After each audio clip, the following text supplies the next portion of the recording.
This is former Indiana basketball player Brian Evans, and you're listening to Indiana Sports Beat with Jim Coyle. Today's guest is brought to you by Reynolds Family Dentistry of Sellersburg. You need $1 million smile for those championship photos, and that's exactly what you'll get with Reynolds Family Dentistry.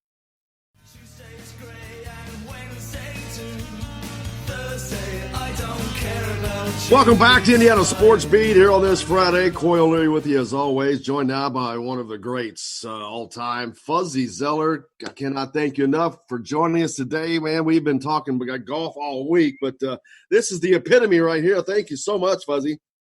Joe, it's my pleasure, Bob. How's everything this morning? Going well. I got Todd Leary here. He's chomping at the bit, waiting to get out of here so we can go play some golf. That is true. And Mr. Zoeller, I can tell you, I don't we talk basketball on here all the time, and I can talk that all day and don't get nervous very often. But I have butterflies in my stomach and am excited to have you on as a guest as anyone we've ever had, sir. Well, I appreciate it. I'm glad you got me early because hell, it's about nap time about 11 o'clock. So. You know, it's funny. You don't know me from Adam, but I have so many weird connections to you. I used to live on Skyline Drive, that right down the road from you.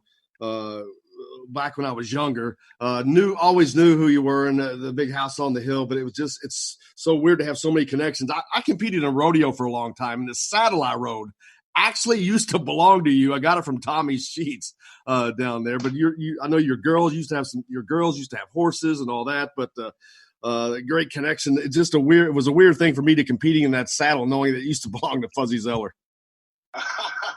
You know, Tommy does a tremendous job around here, especially if you're in the horse business or want to get into the horse business with your kids. That's how kind of Diane and I got into it. You know, my girls wanted horses, so we got them a couple horses, and then Tommy trained them how to ride them, and then next thing I know, hell, I'm in the show business. That's all because of Tommy Sheets, yeah.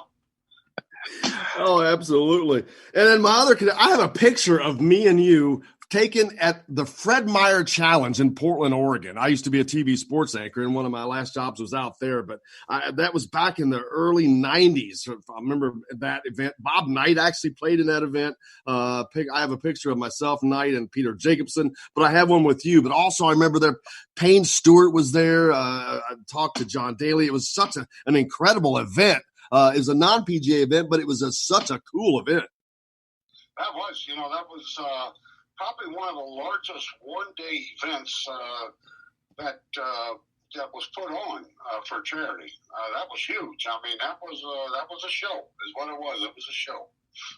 And how hard was it to get? Because guys like you're grinding all weekend, you're playing on the tour, and then an event like that takes place over like a Monday and a Tuesday where you're coming off of having to play. And so normally where you're either resting up or practicing, that has to take a lot of time out of you to give that, but it was very giving of those guys.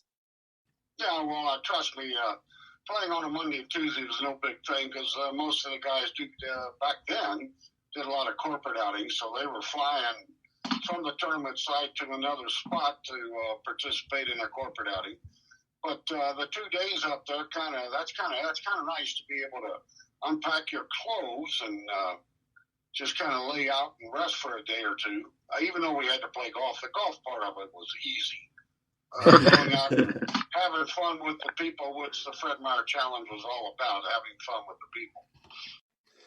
And Todd's been chomping at the bit. I know we're getting close to the IU course being open. You had a big hand in that, and that thing looks absolutely stunning. Todd, you've walked that course. I know you. I illegally, based on the signs that are out there, walked it during the quarantine and just to see what it was like. And I know Ned Fowle, who's just been just an integral part in not just the golf course, but IU athletics in general. And I know it's always exciting and there's always a buzz when the two of you come back to the IU basketball games and sit down there on the floor. And, it's a really cool thing to have Mr. Fowle's course there. And I know they did some early stuff on it. Did you play it early on or have you played it yet?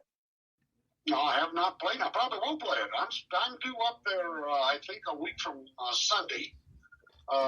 Deal Sunday and Monday. But I've retired from this crazy game. Hell, it got too hard. You mean it got like the rest of us? You stand on the tee and you can hear your ball land. It might be time to find something else.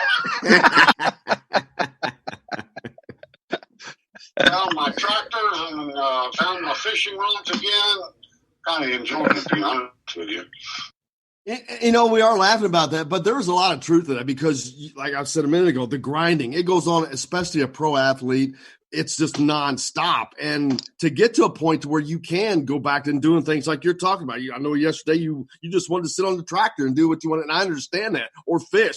How nice is it to get back to doing the normal things that you did not get to do for so many years? Yeah, well, I played professionally for 44 years. I think that's plenty. I mean, you don't need to make it to your grave to play professional golf. So I had my fun with it. But, there were certain things at the house that kind of called me back to duty.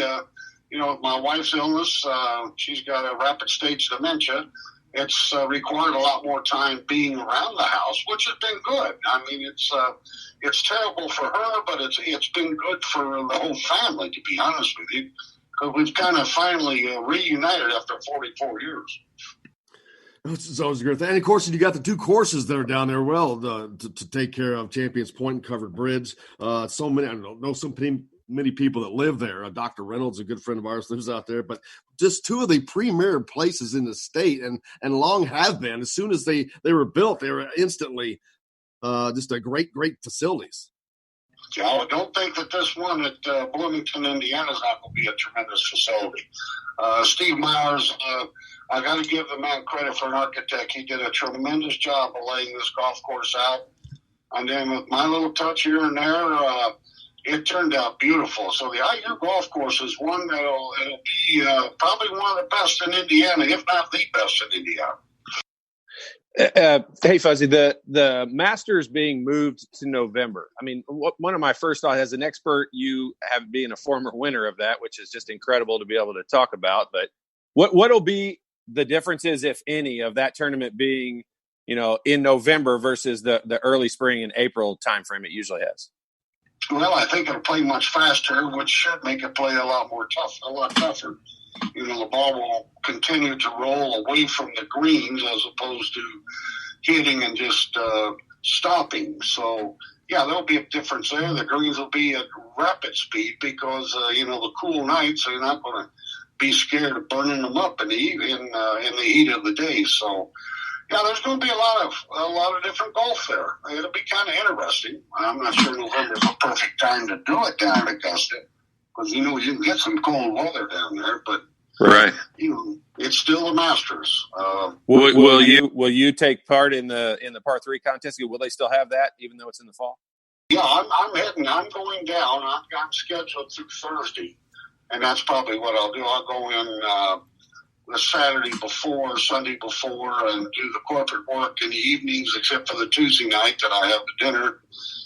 Do the par 3 tournament, and then probably pull out Thursday afternoon, Thursday morning, something like that. Todd, you can caddy for him on the par 3, man. Yeah. You know what? There isn't anything. I've been to that course one time, and I'll tell you, it's heaven on earth to me. It's the most beautiful thing I've ever seen, and I've been to a lot of nice golf courses, but nothing like that.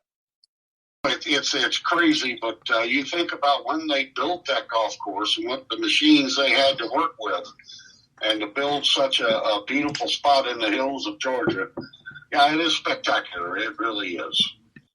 And, this is possibly one of the greatest stats, definitely in golf, but in all professional sports. Only 3 people have won the Masters in their debut. 2 of them did it the first time and the second time the Masters was ever played. And the third person is Fuzzy Zoeller. That's an incredible stat. Doesn't that kind of blow your mind a little bit? Yes, it does. Talent that has come through and gone down Magnolia Lane, that have walked those fairways, and there's only 3 of us still to this day, just 3 of us that have done it on our first times. I shake my head every time I think about that. It's crazy because I know there are a lot more talented people coming through that gate than I ever had, but yeah, it was a great feeling. It was just again, you're talking to one of the few that really I don't know, about Augusta. It's just a very special place in my heart, not because of what happened, but just for a golfer to have the opportunity to go and play there. Yeah, what is it about that course, that event, that it's its own thing, that it's difficult, it's challenging, it's beautiful, it's all those things wrapped up in one, and it's just one time a year, but man, oh man, is it a gigantic, it's like a Super Bowl. Well, it is our Super Bowl. I mean, let's put it that way. I mean, that is the Super Bowl for golf. You know, there's magic to that green jacket. You get that green jacket on you, and you're special. I mean, it puts you to a whole new level in the game of golf. Yeah, and truly, the people, if you've ever been there, you can answer the question you just asked, Jim, to yourself, because I don't know what it is. Like I said, I've walked on Pebble Beach. I've walked on a bunch of different really nice courses, but I've never had the feeling that I had when I've been to Augusta during the tournament. So it's just a different atmosphere. Everything is different. It's just a different place. And then when they do all of the, Mr. Zoeller talks about the champions dinner and the par 3 contest, and they bring these players back from the past all the time. And it's special. It's just something that it's hard to explain until you go there. But once you're there, it's incredible. It's a special place. It's quite possibly it's just a diamond in the rough. That's the best way to say that. I wish and hope that anybody and everybody who's ever dreamed of getting there can go there either as a spectator or as a player and experience it, because it is something truly special. Now that you're not playing as much golf anymore, will you be able getting up to any more Indiana basketball games during the winter, or football games, whatever, getting to travel a little bit? Did you guys ever hear the story about that? No. Nope. The first IU game I went to, when Mr. Fowl, Ned, had his seats on the floor down there, I went and sat in his wife's seat. He invited me to come up and sit in his wife's seat, and so I did. And then the following game, somebody walked up to Ned and said, "Hey," I said, he goes, "Who's sitting in Fuzzy's seat?"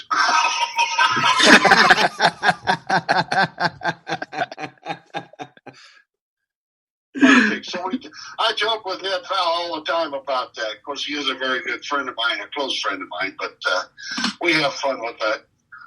Absolutely, one of the great people down there in Jeffersonville. I can't thank you enough for taking the time to sit in with us, Fuzzy. You're so gracious. I know even though you're retired, you got plenty of stuff to do, and we appreciate you so much. And look forward to get out to the courses down there. By get to the IU course for Champions Point, of course, Covered Bridge as well. But thank you so much. Oh, listen, it's my pleasure, guys. I appreciate the call. Thank you. This is Jim Coyle from Indiana Sports Beat with Coyle and Leary. Indiana Sports Beat is now a part of the Rivals Network. You can go to thehoosier.com to sign up. It's free. Catch the show there each day live or at your convenience. You can also like or follow us on Facebook, follow the show's rebroadcast anywhere you podcast. If we're not on a radio station where you live, we should be. Let your local station know they need to carry Indiana Sports Beat with Coyle and Leary, or simply go to thehoosier.com.